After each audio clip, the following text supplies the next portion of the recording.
ẹlẹ́gbẹ́ yẹn o èèyàn akẹ́kọ̀ọ́ wọn tá a fẹ́ gbé yẹ̀wò lónìí wọn náà ń pè ní fundamental and derived quantities and units. Fundamental and derived quantities and units.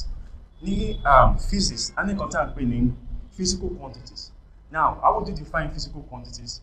Physical quantities are properties of materials that can be measured. Fún àpẹẹrẹ a ní àpò cement tá a mọ̀ pé 50 kg lónìí àbí a ní àpò ẹ̀wà a ní àpò ráìsì àti bẹ́ẹ̀ bẹ́ẹ̀ lọ.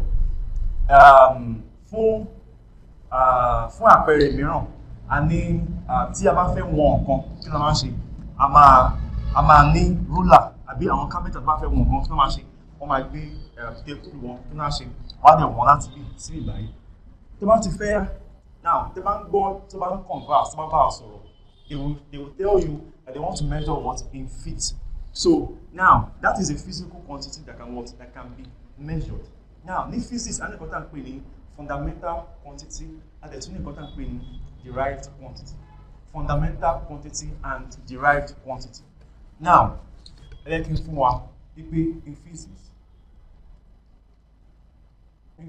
physical quantities are properties of a material that can be measured. Now mo lè sọ fún yín pé a ní méjì ó pín sí oríṣi méjì. Àkọ́kọ́ ni fundamental quantities.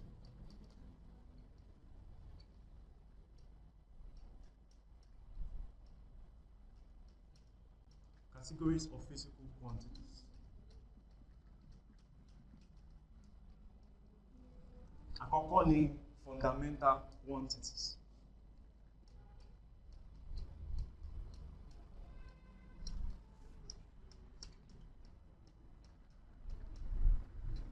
Àkọ́kọ́ ni fundamental quantities. Èkejì rẹ̀ la ní derived quantities.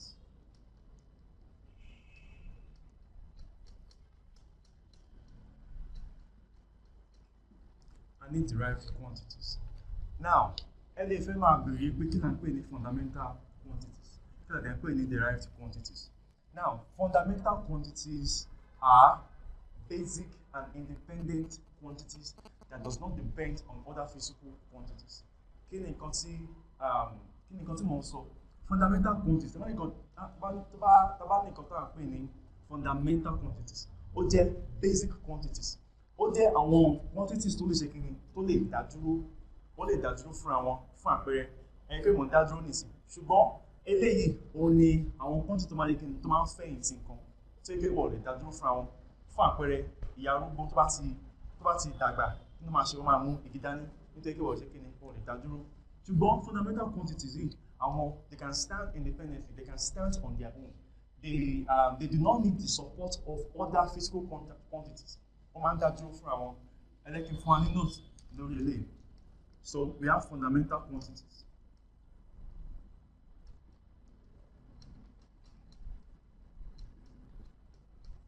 But they so far they are basic, independent quantities that does not depend on other physical quantities.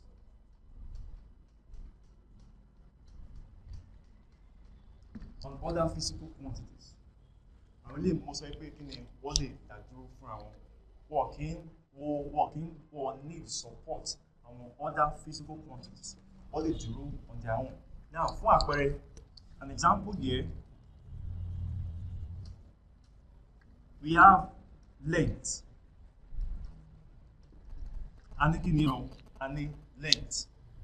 A ní length. Now, I know this one is not strange to us because we interface with length every day. For instance, tá bá ń ṣe construction nínú mathematics àbí nínú physics àbí in any subject that we are doing, a máa ṣe kí ni a máa wọ̀n nǹkan. Tá bá lọ sọ́dọ̀ àwọn carpenter kí ni wọ́n máa ṣe náà, àwọn náà máa ṣe kí ni wọ́n máa wọ̀n nǹkan. Ẹnì kan kó bá yín wọ̀n window, ẹnì kan bá yín wọ̀n lẹ̀kùn. a rí pé wọ́n máa ń ṣe kí ni wọ́n máa ń length ló máa ń lò. Now so kí la fẹ́ báwo la ṣe fẹ́ ṣàpèjúwe length yìí. Length is what? Is the measurement of distance. Length is what? Length is a measurement of distance. Length is what? Measurement of distance. Fún àpẹẹrẹ àti bí síbí báyìí length kan nìyẹn. Then what is the unit? Unit is what? Is meter. Mo sọ fún alẹ́ kan sí pé length ó ṣe kí ni ó lè dá dúró is a fundamental quantity. So our SI unit here is what? Is meter. And it's noted as what? As M. Ó lè ṣe kí ni ó lè dá dúró. Now measurement ilé òkò kò ń ṣe nǹkan tó strange sí wa. A lè fún àpẹẹrẹ mọ́tò tó ń láti Àbújá tó ń lọ sí kíni o tó ń lọ sí Ìbàdàn.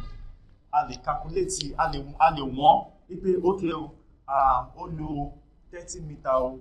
Àwọn tá a máa ń lọ lọ́nà a rí pé a máa ń rí àwọn kìlómítà yẹn lọ́nà á ní pé bí nísìnyí ká fẹ́ dé Àbújá wá sọ pé 30 kilometers left àwọn kíni yẹn lórí lójú ọ̀nà wa tá a bá ń lọ so a máa rí kí wọ́n máa ń kọ síbẹ̀. So the length from this place to this place can be what? Can be about 1 meter. Fún àpẹẹrẹ for example mo ṣe rìn náà níbí báyìí a rí pé àti ibìkan sí ibìkan ni mo ń lọ. So that is what? That is length. Now e.g. the length of a rod. The length of a rod. The length of a rod. Bí àwọn nǹkan tó ń jẹ́ rod bí igi àbí pákó tàṣẹ kí ni tó ṣe wọ̀n a lè mọ length ẹ̀ wípé ọ̀pá ilé 50 feet ni eléyìí 10 feet ni. So length is the first example I'm giving to us under fundamental quantities. Ẹ jẹ́ ká wá wo ìmí.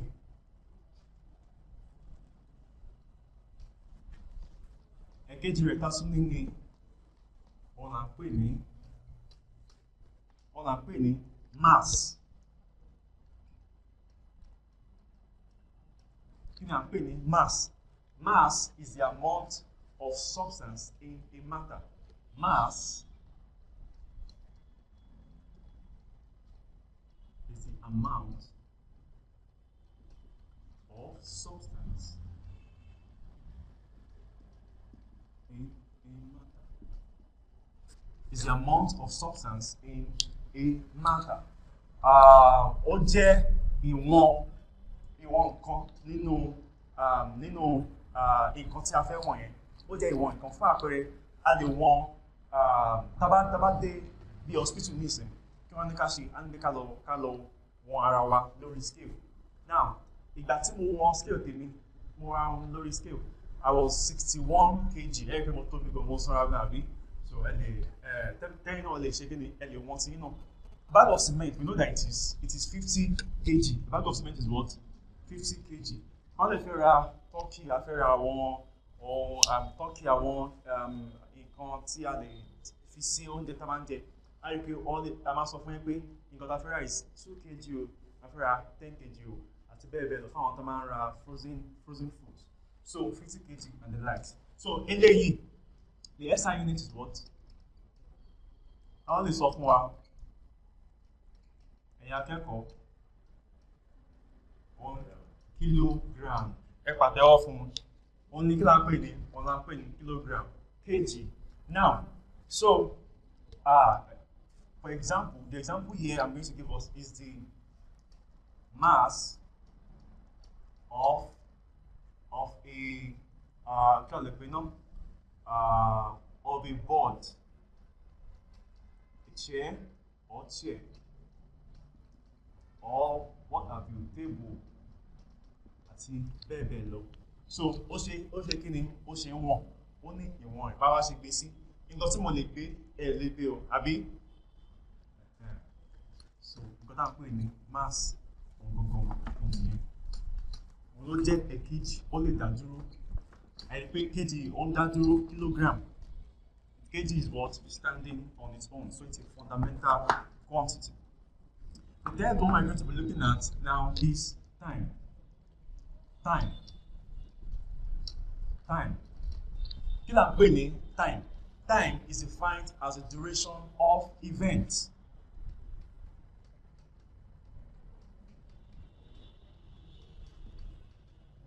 Tí a mọ̀ sí àkókò. Bí ní ìsìn, ẹ lè bí ní pé kí láago sọ, aago mélòó ló lù, àti bẹ́ẹ̀ bẹ́ẹ̀ lọ. So now, that is time. It's the duration of events. Ìgbà wo ni nǹkan ṣe tó fi ṣe kíni tó fi parí? Ìgbà wo ni o sùn lálẹ́ àná? Aago mélòó ló jí? How many hours ló fi kíni ló fi sùn? Àkókò mélòó ló fi sùn? So àti bẹ́ẹ̀ bẹ́ẹ̀ lọ. How many àkókò mélòó ló fi ṣe kíni ló fi kàwé? So àwọn kíni ó ṣe kíni ó ṣe ń wọ̀n. So these are fundamental quantities and then they can be measured. So fún SI unit wa ní báyìí, SI unit time wọ́n ní kíni o seconds. Seconds, and it's noted as what? As S. And that is what? Seconds. Now, example that I mean by is the time taken to read a book. Àwọn pé àwọn kan máa ń yára tó bá ti ń ka ìwé. Àwọn kan lè lo 5 hours. Àwọn kan máa ti lò bí 3 hours báyìí. No, máa ti lò bí 30 minutes báyìí. Wọ́n á ti sùn lọ́wọ́ sí máa kù wọ́n. Àbí? So, the time taken for you to read a book. So, wọ́n á pè ní time, the duration of event. Àìpé ilé ó ṣe kí ni ó lè dádúró. Ẹ̀kẹta tá máa wọ̀ bẹ́ẹ̀ òun náà ni electric current. Electric, àbí ẹ̀kẹrin tá fẹ́ wò ní electric current. Electric current. Kí la mọ̀ sí electric current? It is the flow of electric charge. The flow of electric charge. Àwọn mélòó ni iná ti gbé rí mi báyìí? A rí pé iná bá gbé wa, wákàn ti gan dé báyìí. Ó máa wọ náà wa. Ó máa yẹ kí ni? Ó máa wọ náà wa. A jẹ́ kí ó gbé wa dé, a lè filẹ̀, a ní débẹ̀ mọ́. Fún àpẹẹrẹ, ìgbà tí mi wà ní kékeré, tí mi wọ bàtà, tí ọwọ́ mi dẹ̀ wẹ́ tí mo tẹ̀ fẹ́ tọ́ná. Ló ṣẹlẹ̀, iná yẹn gbé mi báyìí. Kí n tó dé iná yẹn, mi ìtọ́ná yẹn mọ́. Fóṣù bíi mẹ́jọ, mi ìdébẹ̀ mọ́ nítorí kí ni? Once beaten, twice shy. Mi ìdébẹ̀ mọ́. So the flow of electric charge is known as what? As current. Bí iná ṣe bó ṣe ń lọ sí. Bí ní ìsìn, a rí pé tí iná bá dé níbì kan, a rí pé àwọn nìkan kọ́ la máa níná, ó máa lọ káàkiri. So it is that fast, the speed of light. So it is that fast. So ó máa ń tètè lọ.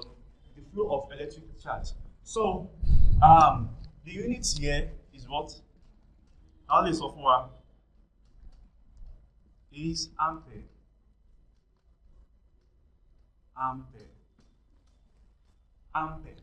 And that is noted as what? As A. Only ampere. Fún àpẹẹrẹ tí wọ́n ní báyìí is the current in an electric circuit. The current in an electric circuit. The current in an electric circuit is the example we're going to be having here. So, our mẹ́rin tí mo ti fún wa yìí, they are fundamental quantities. Ẹ rí pé wọ́n ṣe kí ni ó dájú fún àwọn. Èmi tá tó fẹ́ wò náà ni temperature. Ó jẹ́ ẹlẹ́ẹ̀karùn-ún. Temperature. Temperature. Kí ni nǹkan tá à ń pè ní temperature? Temperature is the degree of hotness or coldness of a body. Ṣé mo gbà? Temperature. Ẹ ṣe ìyá akẹ́kọ̀ọ́. The degree of hotness or coldness of a body. Bó ṣe ṣe kí ni, bó ṣe gbóná sí, àbí bó ṣe kí ni, bó ṣe tútù sí, wọ́n la pè ní temperature.